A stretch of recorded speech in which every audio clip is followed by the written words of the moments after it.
Per questo progetto ho utilizzato un cordino di cotone color spago a doppio e un filato di cotone un po' melangiato a 4 capi e un uncinetto numero 6.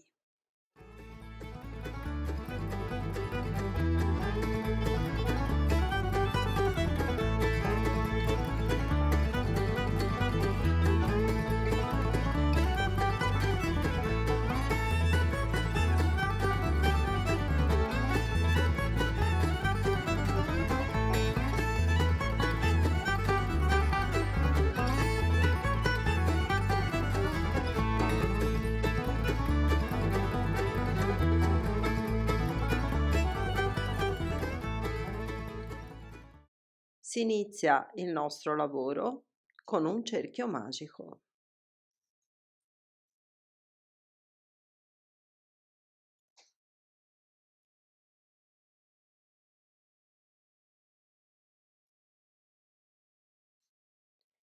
E si fa una prima maglia bassa. Quindi si inizia con un colore, quindi una maglia bassa per iniziare, una mezza maglia alta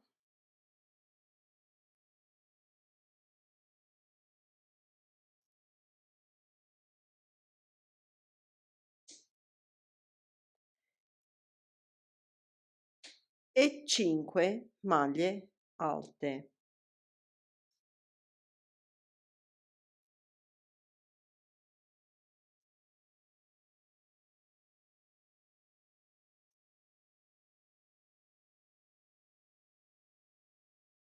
Si tira un pochino il cappio.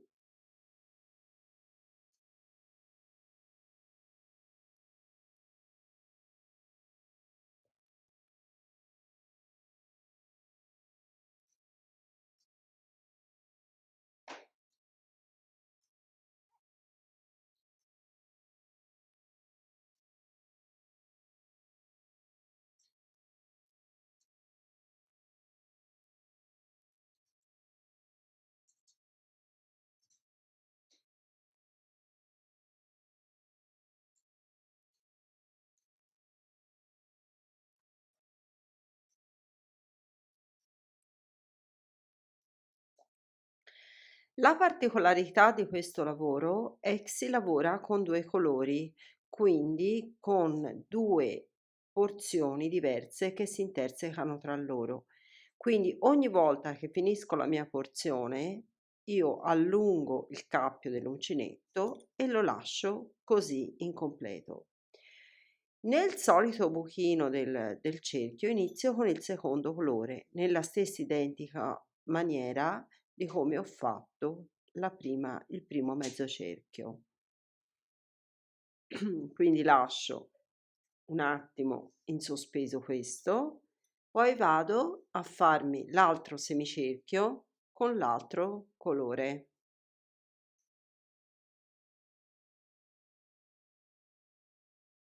Quindi inizio ex novo con una maglia bassa, una mezza maglia alta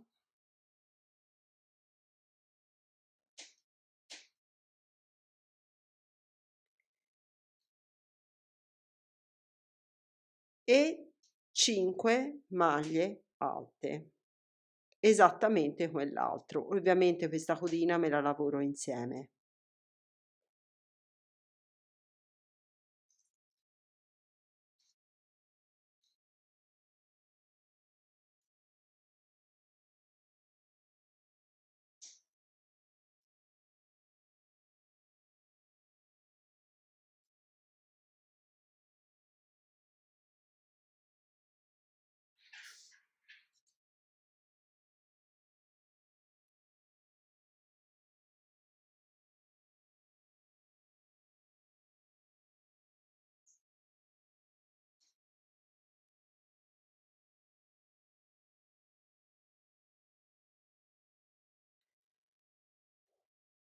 Tiro il cappio del cerchio magico per chiudere il cerchio e così mi vengono 2 bacellini che poi andranno a intersecarsi insieme. Quindi per continuare il giro, quindi inizierò il primo giro con una maglia alta andando a prendere la prima maglia disponibile, che è questa maglia,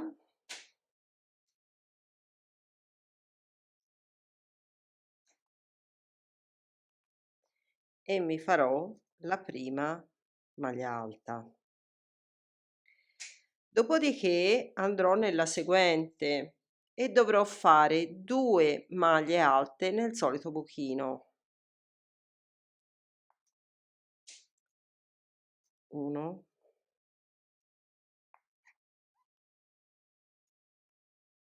e 2. Il prossimo uguale, 2 maglie alte nel solito buchino.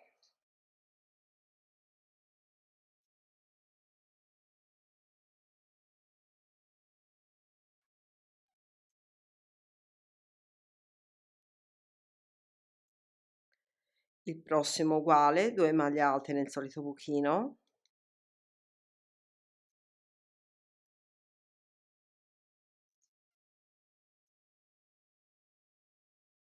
Poi si passa al prossimo.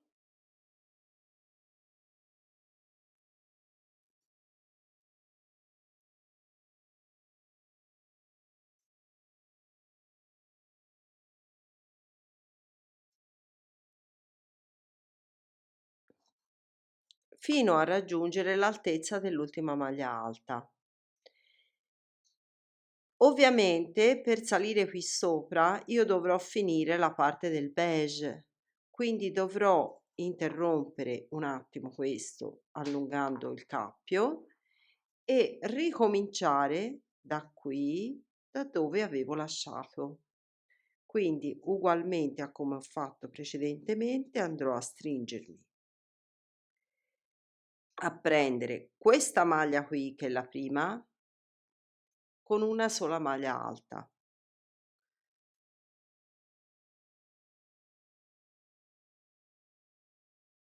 questa con una sola maglia alta. Mi stringo un pochino il cappiettino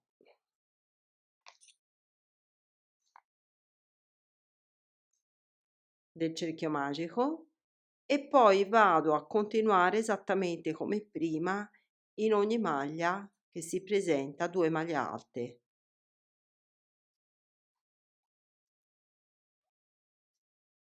Il primo giro è un po' strettino, poi dopo diventa una lavorazione molto scorrevole.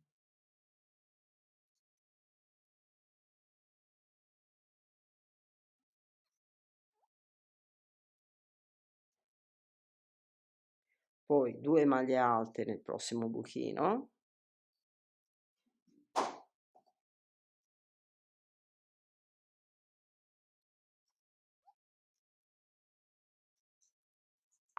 E così via. Quindi io adesso ho la base qui per ricominciare a rilavorare il blu fino a qui. Posso anche mettere un marker per mettere questo filo in attesa, in modo che non mi si scucia. Poi riprendo il blu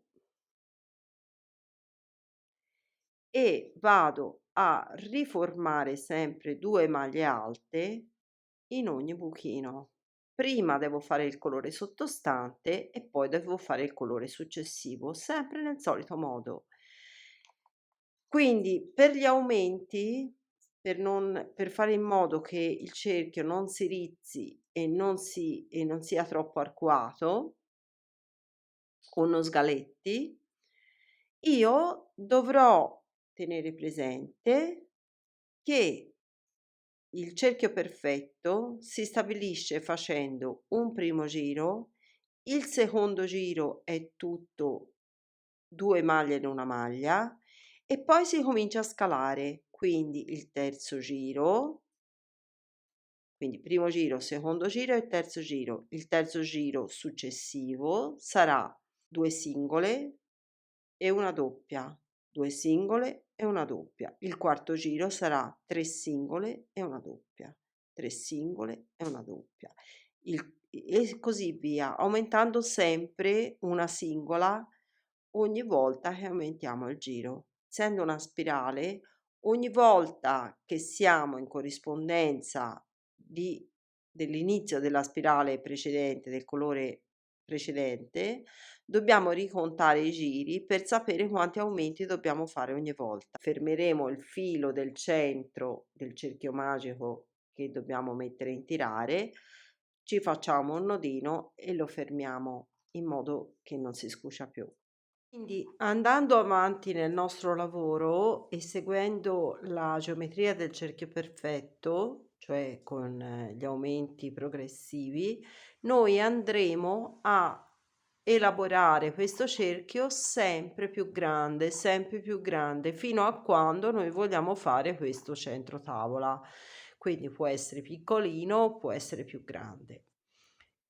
Poi andremo a vedere come si finisce il giro, però via via che facciamo le progressioni degli aumenti, comunque stiamo attenti che il cerchio sia piatto.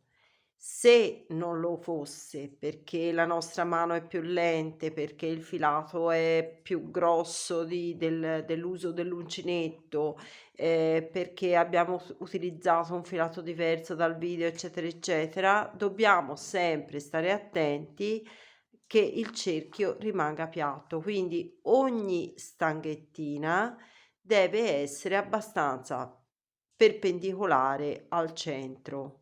Se comincia a storgersi verso l'interno del cerchio, verso diciamo destra, allora dovremo andare a fare un aumento. Se comincia a essere un po' troppo abbondante e storgersi verso sinistra, dovremo fare qualche singola in più.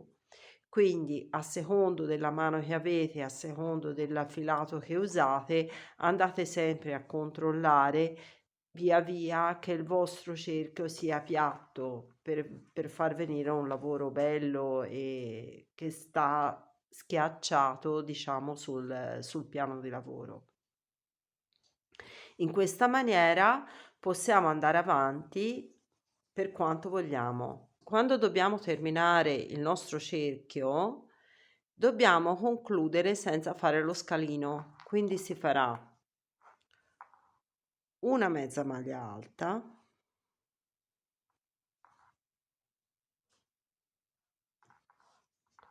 una mezza maglia alta,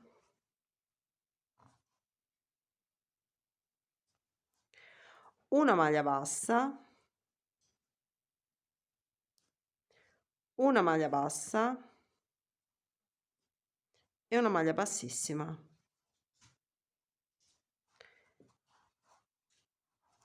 In questo modo abbiamo completato il nostro cerchio in maniera armoniosa senza scalini. Quindi dopo la maglia alta, 2 mezze maglie alte, 2 maglie basse e una maglia bassissima, dopodiché si ferma il filo. Poi possiamo lasciarlo così oppure ornare il perimetro con un punto decorativo. Quando arriviamo a rifinire la parte del bordo, possiamo fare una decorazione con i pippolini, vale a dire si fanno 3 maglie basse, 3 catenelle,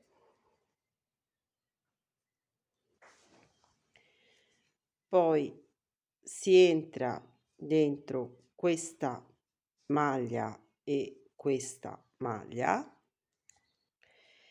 e si fa una maglia bassissima.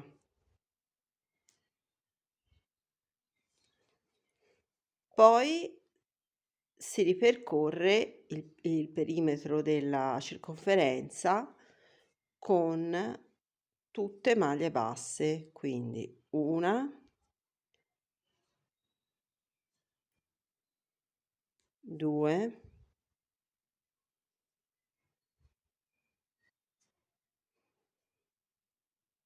3. Poi si fanno 3 catenelle e 3. Poi si entra dentro questa maglia e questa maglia, queste 2 di base, e si fa una maglia bassissima. 1 e 2. E si va avanti così per tutta la circonferenza.